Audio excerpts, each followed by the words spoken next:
विशेला है। कनेर का फूल सुगंध नहीं है, कनेर के पुष्प में कोई सुगंध नहीं, कोई तत्व नहीं। पड़ा है, केतकी हंस रही है, केवड़ा हंस रहा है, चंपा हंस रहा है। दुनिया के लोग जिस पर हंसते हैं, दुनिया के लोग जिस पर उंगली उठाते हैं, दुनिया के लोग जिससे नफरत करते हैं, मेरा महादेव उससे प्रेम करता है, मेरा महादेव उसको प्यार दे दिया धक्का किसी। दुनिया के लोग जिससे नफरत करते हैं, दुनिया के लोग जिसको धिक्कार देते हैं, धतूरे को कौन पूछे, कांटे वाले पौधे को कौन पूछे, कनेर को कौन पूछे। कोई पशु पक्षी नहीं खाता कनेर को। विष भरा है, आंकड़े में विष भरा है, मंदार में विष भरा है। समी के पत्ते कांटों में पैदा होते हैं, बेलपत्री का पत्ता कांटों में पैदा होता है। सब में कुछ ना कुछ दोष है, फिर भी मेरा महादेव उनको स्वीकार करा हुआ है। मेरा महादेव उसको स्वीकार, दोष है, वो दोष दुनिया को दिखता होगा। लोग कहते होंगे बेलपत्री में कांटे हैं, समी के पत्ते में कांटे हैं। लोग कहते होंगे कनेर जहरीला है, शंकर जी को चढ़ाना नहीं चाहिए, धतूरे में कांटे हैं, भांग में ऐसा है, उसमें ऐसा है। दुनिया के लोग इनमें दोष देखेंगे, पर मेरा महादेव दोष में भी कुछ अच्छा देख लेता है। नारद जी ने देखा, सब हंस रहे थे। कनेर के पुष्प को नारद जी ने तोड़ा। तोड़ते तोड़ते आकाश मार्ग से नारद जाते जाते उस कनेर के पुष्प को एक कैलाश की शिला पर रख दिए। कैलाश की शिला पर वो कनेर का पुष्प रखा था, उस कनेर के पुष्प को भृंगी ने उठा लिया। भृंगी ने,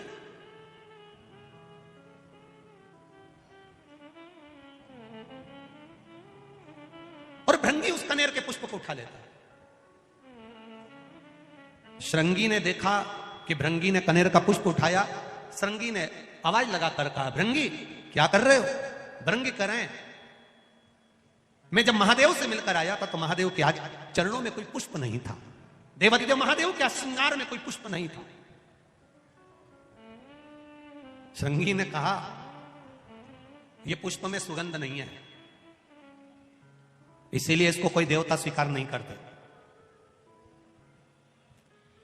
भृंगी ने कहा, शमशान की राख मनुष्य के कपड़े पर लग जाती है तो मुर्दा जलाकर आने के बाद नहाना पड़ता है। वो शमशान की राख महादेव पर चढ़ जाती है तो वो भी पैकेट में बंद होकर लाखों की बिक जाती है।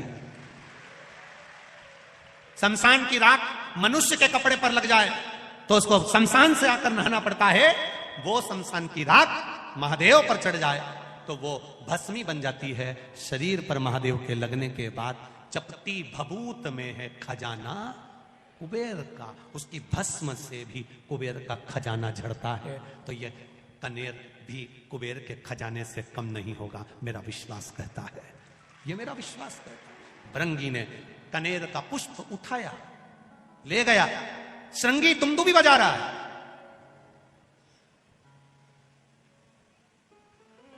श्रृंगी तुमदुबी बजा रहा है। देवी भागवत कह रही है, कूर्म पुराण कह रही है, कूर्म पुराण का 24वां अध्याय कह रहा है। भृंगी ने पुष्प उठाया और श्रृंगी दुमदुबी बजा रहा है। दुमदुबी, अब जैसी दुमदुबी बजना चालू हुई तो पूरे कैलाश में चर्चा हो गई। ऐसा लग रहा है कि कुछ जरूर हुआ है। इतनी दुमदुबी बज रही तो जरूर कुछ हुआ है। अब हुआ क्या है पता करो। माता पार्वती जी ने गणेश जी को भेजा, माता पार्वती जी ने कार्तिकेय को भेजा। माता पार्वती जी ने जब गणेश कार्तिकेय को भेजा तो गणेश जी महाराज ने अपनी सूंड में जल भरकर ऊपर की ओर फेंका। देवताओं को लगा जरूर कोई बात है। सारे देवता आकर खड़े हुए। हुआ क्या है? दुमदुबी अचानक क्यों बजने लगे? अपने गांव में अचानक ढोल बजने लगे तो पता तो करना पड़ेगा कि हुआ क्या है, किसके घर छोरा हुआ, किसके यहाँ शादी हुई, किसके यहाँ क्या हुआ। तो मालूम पड़े कि साहब ना तो छोरा हुआ ना शादी हुई, फिर ढोल क्यों बजे? तो के साहब वो मांगने वाला कोई आया है तो वो आटा मांग रहा है तो ढोल बजा रहा है। तो क्या मांगने के लिए ढोल की क्या जरूरत पड़ गई? तो क्या लोगों की बेल बजाओ तो गाली दे, ढोल बजाओ तो ताली बजाओ, तो इसलिए ढोल बजा। तो इसने आखिर बात क्या है? दुमदुबी बजी तो क्यों बजी? दुमदुबी बजने का कारण क्या है? जो दुमदुबी का नाद पड़ा सारे देवता आकर खड़े हो गए। इतने में भृंगी ने एक कनेर का पुष्प मात्र कनेर का जिसमें विष भरा हुआ है, किसी काम का नहीं, जिसमें सुगंध तक नहीं है, जो कोई काम का नहीं था, उस कनेर के पुष्प को भृंगी ने देवाधिदेव महादेव के चरणों में जैसे ही रखा, पार्वती जी ने उस पुष्प को देखा, देखकर विचार करा, जो भी सुगंधित पुष्प आता था शिव जी के ऊपर चढ़ता था, भले इसमें विष भरा है, क्यों ना ये भी शिव पे चढ़े। पार्वती जी ने उठाकर शंकर भगवान के कानों में उस पुष्प को लगा दिया। कनेर का वो फूल आज भी शंकर भगवान के फोटो में, पुराने फोटो में, पुराने चित्र में शिव जी के कान में लगा हुआ। कभी कभी किसी ने दर्शन करा किसी ने ऐसा दर्शन कि शिव जी के कान में कनेर का फूल लगा हुआ देखा होगा। तब पार्वती जी ने कानों में उस पुष्प को लगाया।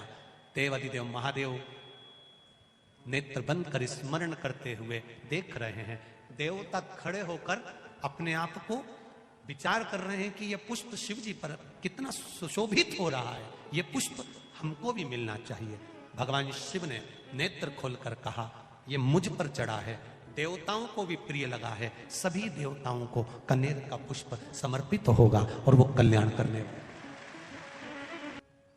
जहां पर पति और पत्नी के संबंध बेकार हो जाते हैं, विवाद हो जाता है, अदालत में बात पहुंच जाती है, परिवार वालों पर दहेज का केस चालू हो जाता है, कहीं ना कहीं किसी ना किसी रूप में कार्रवाई चालू हो जाती है, पति पत्नी में वापिस प्रेम को बढ़ाया जाए। उस प्रेम को बढ़ाने के लिए शंकर भगवान का समझ लीजिए शिवलिंग, कनेर के पुष्प की माला, काई के पुष्प की, कनेर का वो पीला जो फूल होता है, आप टीवी पर दर्शन कर रहे होंगे, कनेर के पुष्प की माला जो ऊपर जलाधारी लगी है, जिस जलाधारी में से बूंद बूंद पानी गिरता है, ये शंकर भगवान की 5 बेटियों का स्थान है। कौन कौन सी बेटी नाम ले?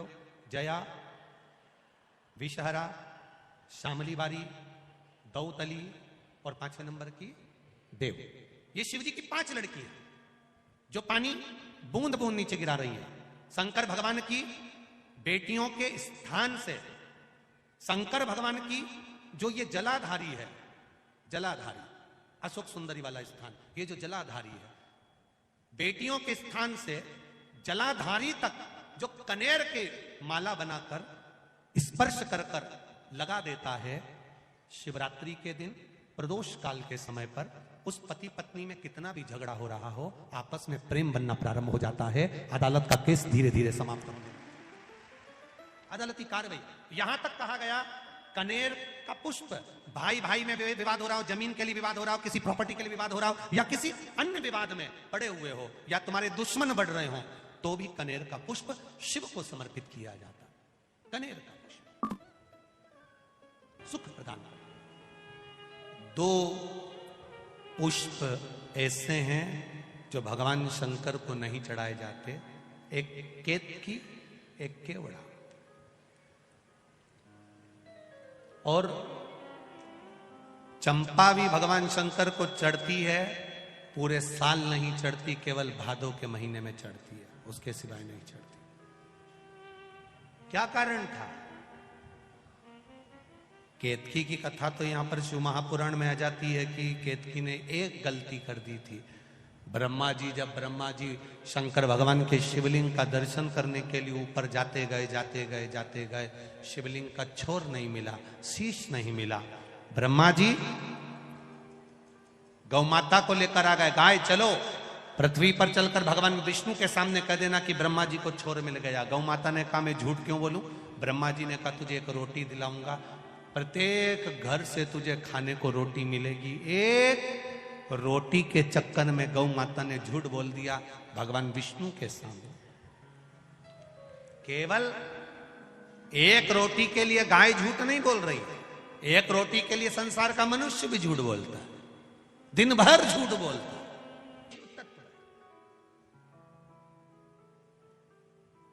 ये उघड़दानी की कथा। केतकी तूने झूठ बोला, झूठ बोल दो, कहीं पर भी बोलोगे चलेगा, पर शिव के धाम पर नहीं, शंकर के पास नहीं, शिव महापुराण में नहीं, शंकर की चौखट पर नहीं, शंकर के द्वार पर नहीं, शिव जी के ओटले पर नहीं। पहले के समय में अदालत नहीं होती थी, पहले के समय पर अदालत नहीं होती थी, पहले के समय पर पंचायत नहीं होती थी। पहले के समय पर अगर कोई गड़बड़ करता था उसको शंकर जी के मंदिर ले जाते थे, उठा गंगा जली और कह दे तूने ऐसा नहीं किया। केवल शंकर के मंदिर ले जाकर बिठा देते, उठा गंगा जली, तूने ऐसा करा कि नहीं करा, उठा गंगा जली, तू ये बोला कि नहीं बोला। क्यों? क्योंकि शंकर के मंदिर में अगर झूठ बोला जाता है तो जिंदगी पूरी नरक से बदतर, बुढ़ापा सड़ सड़ के निकलता है। केतकी सारे देवताओं पर चढ़ेगी, शंकर पर कभी नहीं चढ़ेगी।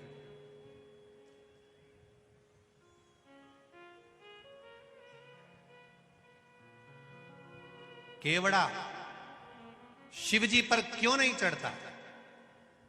केवड़े का पुष्प शंकर तक क्यों नहीं पहुंचता? केवल एक कारण, चंपा साल भर भगवान देवादिदेव महादेव पर क्यों नहीं चढ़ता? केवल भादो का महीना, केवल एक भद्रपद, बाकी का समय नहीं। कारण क्या है? केवल निंदा में व्यस्त रहता था। केवड़ा और चंपा दोनों का एक ही काम था, दिन भर केतकी की निंदा में लगे रहते थे। आप सबसे एक निवेदन है, कोई गलती करे, कोई गलत काम करे, उसने करने वाले ने कर दिया, हम क्यों उसकी निंदा करें? हम पंच पुष्प में से दूसरे नंबर का पुष्प है। पहले नंबर का कौन सा था? कल कथा में वर्णन किया था, कौन सा? पारिजात, हार श्रृंगार जिसको बोलते। दूसरे नंबर का है कनेर, जो जहर से परिपूर्ण है। पीला कनेर, टीवी के माध्यम से आप दर्शन कर रहे होंगे, फेसबुक यूट्यूब पर कथा को सुन रहे हैं तो उस पर देख रहे होंगे। एलसीडियां जो लगी हुई हैं, एलईडियां, उस पर भी आप लोग आराम से दर्शन कर रहे होंगे। पीला कनेर